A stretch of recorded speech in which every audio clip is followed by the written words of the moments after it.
Olá, essa é a nossa webconferência, segunda webconferência, onde eu vou falar de alguns tópicos da unidade 1 a 8. Eu selecionei algumas questões para a gente conversar. A primeira é um exercício onde você tem uma tabela com valores de corrida de táxi em 10 capitais, e esse valor é composto por um valor fixo, a bandeirada, e um valor variável. Então, olhando para a tabela, você deve observar e responder a pergunta.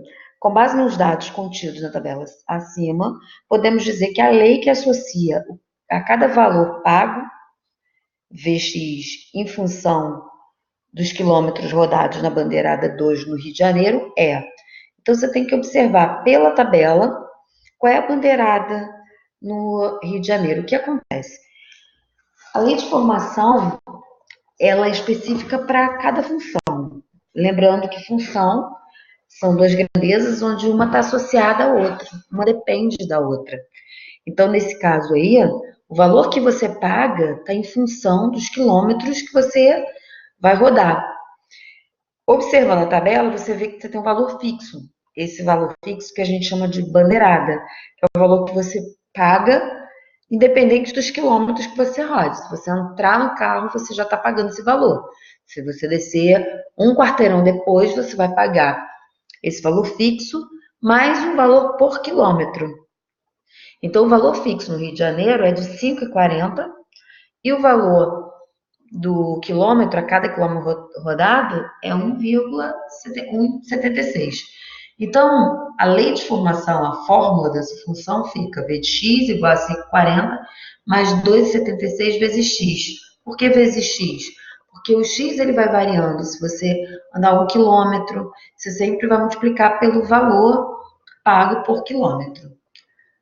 Próxima questão é também uma tabela e também fala sobre táxi, só que ele dá dois tipos de táxi, o executivo convencional e fala sobre uma parada, um valor de parada. Se ele ficar parando, esperando alguma coisa, o táxi ficar parado, ele também cobra uma taxa.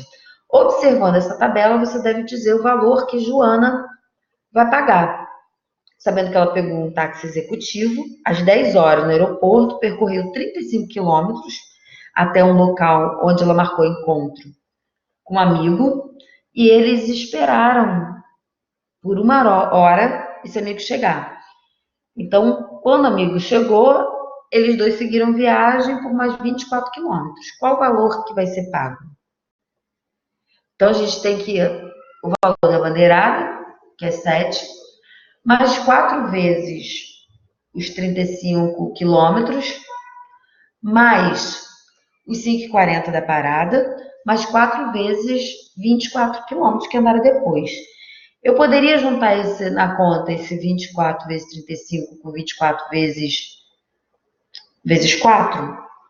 Poderia botar uma conta só? Sim. Mas eu coloquei na ordem só para poder não confundir. Eu coloquei na ordem dos acontecimentos. Mas você poderia colocar 4 vezes 59, mais 7, mais R$ 50,40. Fazendo ali na ordem, primeira multiplicação, na ordem que elas aparecem ali, vai dar 293,40.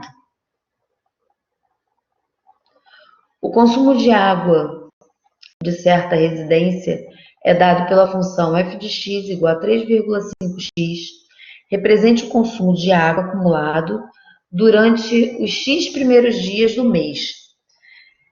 A função aqui é medida em metros cúbicos e ele quer saber daqui a 15 dias. É só a gente pegar na função e substituir. O 15 é o x, é o valor de dias. Então, 3,5 vezes 15, 52,50.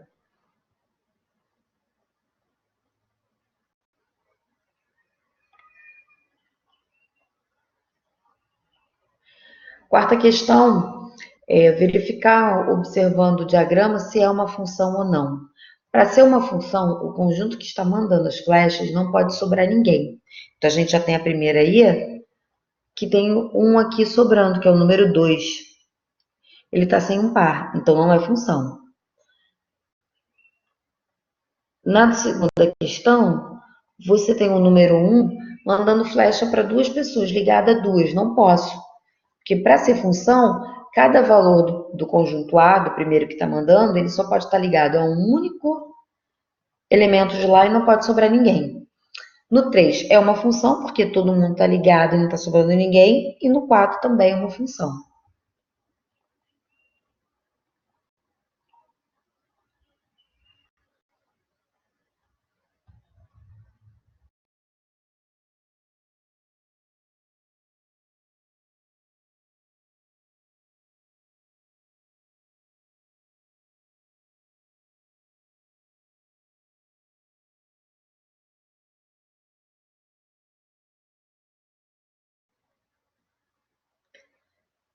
Quinta questão é sobre as funções que são representadas no diagrama. É para falar se ela é bijetora, sobrejetora.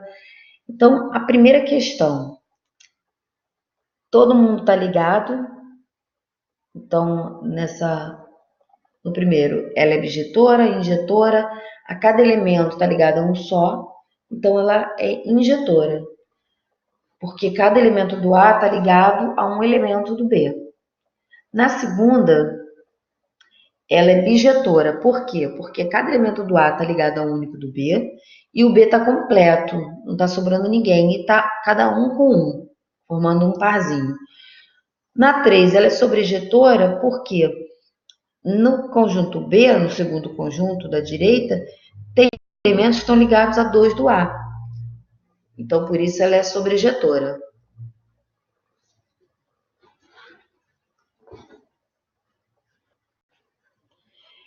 Deve verificar pelo gráfico se a função, o domínio e a imagem dessa função. O domínio ele é sempre o conjunto X e a imagem o Y. Então, olhando para o X, ele vai variar do -2 até o 4, porque o primeiro que está ligado ali no gráfico onde começa e o outro onde termina. No Y, que é a imagem, você tem do 2 até o -2.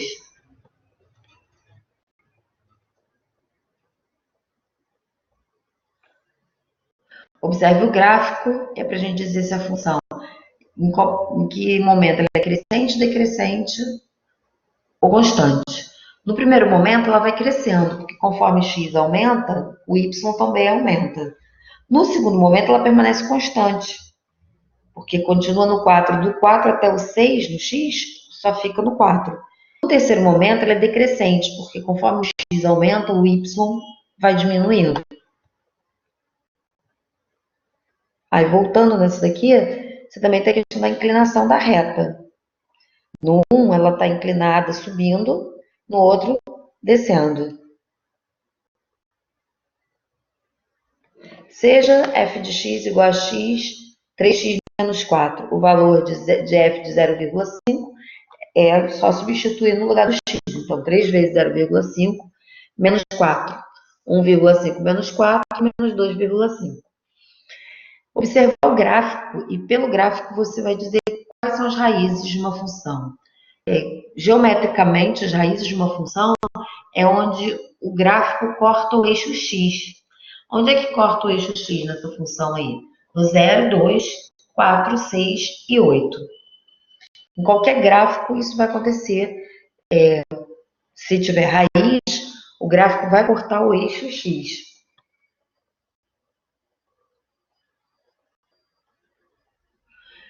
Dada a afirmativa abaixo, assinale a opção incorreta, ou seja, a que está errada. Raiz ou zero de uma função é o valor do seu domínio cuja imagem é zero, ou seja, o y é igual a zero? Sim. A função linear é um caso particular da função afim, onde b é zero, sendo nesses casos, nesses casos temos a função afim dada pela lei f de x igual a x.